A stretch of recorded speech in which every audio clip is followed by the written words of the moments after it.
हे दोस्तों, आज मैं आपके साथ एक मेमोरी गेम खेलूंगा जिससे पता चलेगा कि आप अभी अपनी मेमोरी का कितने अच्छे से यूज कर रहे हो या कितना आप उसे यूटिलाइज कर पा रहे हो। गेम बड़ा ही सिंपल है। मैं आपको 10 अलग अलग वर्ड्स बोलूंगा, आपको वो अच्छे से सुनने हैं और उन्हें याद रखने हैं, बस। सो अगर आप रेडी हो तो let's begin. Pencil, stamp, rainbow, carpet, apple, cock, planet, magazine, gold, watch. अब इस वीडियो को पॉज करो और फिर याद करो आपको टोटल 10 में से कितने वर्ड्स याद हैं। डन? ओके। सो अगर आप मेरी तरह एक एवरेज इंसान हो तो आपको 5 से 7 वर्ड्स याद होंगे, और ये भी मुश्किल है कि आपको वो करेक्ट ऑर्डर में याद होंगे। मैंने जब पहली बार ये ट्राई किया था तो मुझे बस 5 वर्ड्स याद थे। अब ये बात थोड़ी अजीब है क्योंकि हम सबको पता है कि हमारा ब्रेन इससे बहुत ज्यादा डेटा स्टोर करने की कैपेबिलिटीज रखता है। इनफैक्ट एक स्टडी से पता चला है दैट हमारा ब्रेन एस्टिमेटेड 2.5 पेटाबाइट्स तक का डेटा स्टोर कर सकता है। अगर आपको नहीं पता तो बता दूं, 1 पेटाबाइट मतलब 1024 टेराबाइट्स होता है और 1 टेराबाइट 1024 गीगाबाइट्स होता है, जिसे हम शॉर्ट फॉर्म में जीबी बोलते हैं। 2.5 पेटाबाइट्स कितना ज्यादा होता है ये और क्लियरली समझने के लिए बताओ तो, अगर आप इतने डेटा का एक वीडियो जो टीवी क्वालिटी का होगा उसे देखना चालू करोगे और कंटिन्यूअसली उसे देखते ही रहोगे तो भी आपको वो वीडियो पूरा देखने में 300 साल लग जाएंगे। इतनी ज्यादा कैपेबिलिटीज हमारा ब्रेन रखता है। बट फिर ऐसा क्यों है कि जब हमें 10-20 अलग अलग वर्ड्स दिए जाते हैं या नंबर्स या पैराग्राफ तो वो हमें इजीली याद नहीं रह पाते, या याद हो भी जाते हैं तो उसे हम बहुत जल्दी भूल भी जाते हैं। इसका रीजन ये है कि मोस्टली हमारा उन चीजों को याद करने का तरीका और टेक्निक सही नहीं होती। ज्यादातर लोग चीजों को रट्टा मार के या बार बार पढ़ के याद करने की कोशिश करते हैं, लेकिन रियलिटी तो यह है कि हमारा ब्रेन इन तरीकों से चीजों को याद रखने के लिए बना ही नहीं है, और ना ही ऐसे वो किसी भी मेमोरी को ज्यादा टाइम तक स्टोर रख पाता है। Dominic O'Brien 8 times world memory champion रह चुके हैं, लेकिन इसलिए नहीं कि वो बहुत स्मार्ट थे बचपन से या बहुत इंटेलिजेंट थे। इनफैक्ट वो तो एक पुअर स्टूडेंट थे जिन्हें डिस्लेक्सिया भी था। फिर भी वो मेमोरी चैंपियन बने क्योंकि उन्हें अपने ब्रेन को चीजें सिखाने और याद रखने के प्रॉपर प्रिंसिपल्स और टेक्निक्स पता थे। अभी मैं आपको उनमें से ही कुछ प्रिंसिपल्स बताऊंगा जिसकी हेल्प से आप भी डोमिनिक या किसी भी दूसरे मेमोरी चैंपियन की तरह चीजें इजीली याद रख सकोगे। Principle number 1, imagination. William James ने अपनी बुक में बताया है कि इमेजिनेशन और मेमोरी एक दूसरे से स्ट्रांगली कनेक्टेड है। एग्जाम्पल, अगर मैं आपको बोलूं कि आप अपनी लाइफ की कोई भी पुरानी अच्छी बात मुझसे शेयर करो, तो आप वो मुझे बताने के लिए पहले उस एक्सपीरियंस को दिमाग में इमेजिन करना स्टार्ट करोगे और फिर मुझे वो इजीली बता दोगे अगर आप वो इजीली इमेजिन कर पा रहे होगे तो। अलग वर्ड्स में कहूं तो आप जो चीज अच्छे से इमेजिन कर सकते हो आप वो चीज इजीली याद भी कर सकते हो। जब मैंने आपको वो 10 वर्ड्स याद करने बोले तब मेरी तरह ज्यादातर लोगों को वो सारे वर्ड्स याद नहीं हुए होंगे, और अगर कुछ लोगों को याद हो भी गए होंगे तो वो ज्यादा टाइम तक दिमाग में नहीं रहेंगे क्योंकि उन वर्ड्स के साथ हमने ज्यादा इमेजिनेशन नहीं जोड़ी होगी। मतलब जब मैंने ये वर्ड बोला एप्पल, तब अगर आप इमेजिन करके विजुअलाइज करते एक लाल कलर का बड़ा सा एप्पल जिसे आपने अपने हाथ में पकड़ा है, जिसे खाने के बाद आपको उसका टेस्ट बहुत मीठा लगा और उसकी खुशबू भी बहुत अच्छी थी, तो ऐसा इमेजिन करने से बहुत ज्यादा चांस हो जाते कि आपको एप्पल ये वर्ड अच्छे से दिमाग में बैठ जाता। अभी अगर आपने नोटिस किया हो तो मैंने एप्पल को इमेजिन करने के लिए अलग अलग ह्यूमन सेंसेस को पिक्चर में लाया, जैसे कि वो कैसा दिख रहा था, उसकी स्मेल, उसका टेस्ट एक्सेट्रा। ऐसा मैंने इसीलिए किया क्योंकि इमेजिनेशन करते टाइम आप अपने 5 सेंसेस में से जितने ज्यादा सेंसेस को इमेजिनेशन में डालोगे उतना ज्यादा चांसेस हो जाएगा कि आपको वो वर्ड या वो बात याद रहेगी। Principle number 2, association. यहां एसोसिएशन मतलब कोई भी एक चीज का दूसरी चीज से कनेक्शन होना, या एटलीस्ट हमें लगना कि वो दो चीज एक दूसरे से कनेक्टेड है। एग्जाम्पल, कभी कभी हम कोई एक चीज देखते हैं या सुनते हैं तो हमें उससे रिलेटेड बहुत सी दूसरी चीजें याद आने लगती हैं। ऐसा होता है क्योंकि हमारे दिमाग को एक दूसरे से कनेक्टेड चीजें जल्दी याद होती हैं और बहुत अच्छे से याद रह जाती हैं। लेकिन जब हमें चीजों के बीच में कनेक्शन नहीं दिखता तो हमें वो याद करने प्रॉब्लम होती है। फिर से सेम एग्जाम्पल, जब मैंने आपको वो 10 वर्ड्स बोले तो वो एक दूसरे से अलग अलग थे, इसीलिए आपको वो अच्छे से याद नहीं रह पाए। पर अगर मैं ऐसे वर्ड्स बोलता जिनके बीच में आपको इजीली कनेक्शन मिलता तो आपको वो इजीली याद भी रहते।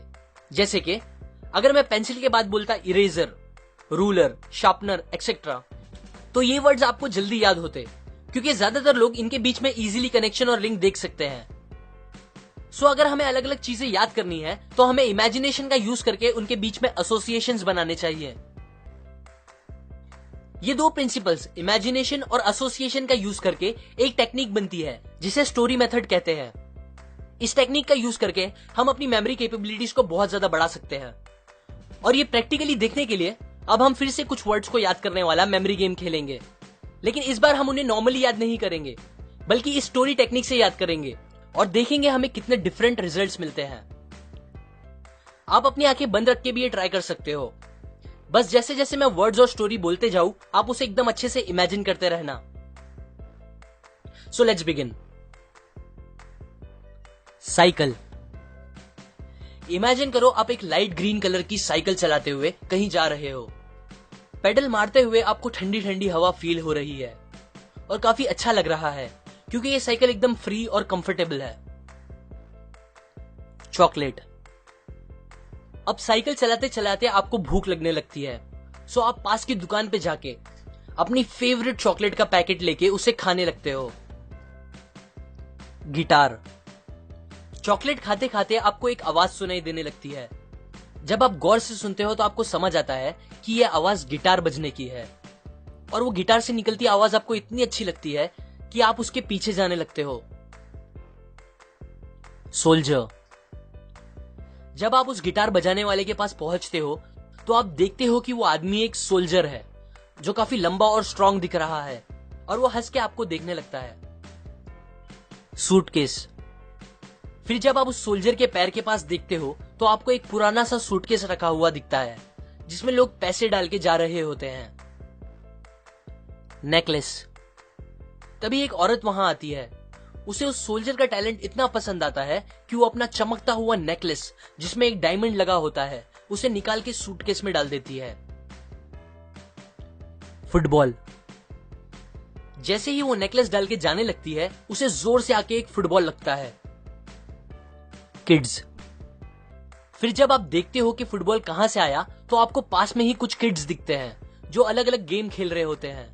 आपको समझ आ जाता है कि वो बॉल वहीं से आया होगा। मास्क। फिर जब आप सब बच्चों को अच्छे से देखने लगते हो तो आपको उनमें से एक बच्चा बहुत अलग दिखता है। अब वो अलग दिखता है क्योंकि उसने अपने चेहरे पे एक व्हाइट कलर का मास्क पहना होता है। ये मास्क आपको अच्छा लगता है दिखने में, सो आप उस बच्चे के पास जाने लगते हो। रोज। उस व्हाइट कलर के मास्क पे आपको रेड कलर का कुछ दिखने लगता है। फिर जैसे जैसे आप बच्चे के पास जाने लगते हो तो आपको रोज की खुशबू आने लगती है क्योंकि उस बच्चे के मास्क पे एक रेड कलर का रोज लगा होता है। स्टेपलर।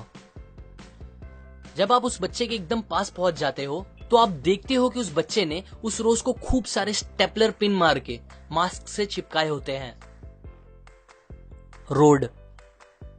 फिर वो बच्चा मस्ती करते हुए भागने लगता है और एक गाड़ियों से भरे रोड की तरफ जाने लगता है। टोमेटो।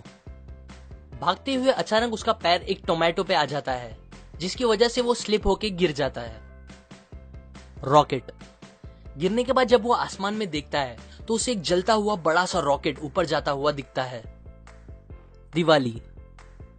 फिर वो रॉकेट जोर से आवाज के साथ फूटता है और आसमान में अलग अलग कलर्स के साथ हैप्पी दिवाली लिख के बन जाता है। The end. अब वापस वीडियो को पॉज करो और देखो आपको टोटल कितने वर्ड्स याद हैं। अब सारे वर्ड्स प्रॉपरली बताने के लिए आपको पूरी कहानी स्टार्टिंग से रिक्रिएट करनी होगी दिमाग में। इस बार मैंने आपको 10 नहीं बल्कि 14 वर्ड्स बोले और अगर आपने अच्छे से स्टोरी को इमेजिन किया होगा तो आपको 10 से लेकर पूरे 14 वर्ड्स भी याद हो गए होंगे और वो भी करेक्ट ऑर्डर में। नीचे कमेंट करके अपने दोनों टाइम के स्कोर मुझे बताएं।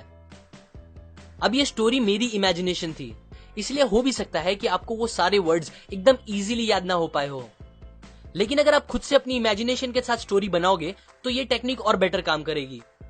और स्टोरी आप कैसे भी बना सकते हो। बस जितना हो सके उतना ज्यादा आप अपने अलग अलग सेंसेस को इमेजिनेशन में इन्वॉल्व करना और चीजों के बीच में थोड़ा सा तो लॉजिकल एसोसिएशन रखना। ये बस एक टेक्निक थी जो मेमोरी चैंपियंस यूज करते हैं। अगर आपको और दूसरी टेक्निक सीखनी है तो आप मुझे कमेंट सेक्शन में जरूर बताएं। ये प्रिंसिपल और ये एक टेक्निक मैंने आपको you can have an amazing memory by Dominic O'Brien से बताई है। इस बुक में और भी टेक्निक्स और प्रिंसिपल्स हैं जो आपकी मेमोरी को बढ़ाने के लिए आपकी हेल्प करेगा। अगर आप वो सब सीखना चाहते हो तो आप डिस्क्रिप्शन में दिए गए लिंक से जाके ये बुक खरीद सकते हो। लाइक करें अगर आपको ये प्रिंसिपल्स काम के लगे, अपने स्कोर और व्यूज कमेंट करें, सपोर्ट करें मेरे चैनल को इस वीडियो को शेयर करके अपने फ्रेंड्स एंड फैमिली के साथ, सब्सक्राइब करें। मैं और ऐसी काम की बातें आपके साथ शेयर करता रहूंगा, यूजुअली हर week. And finally, thanks for watching.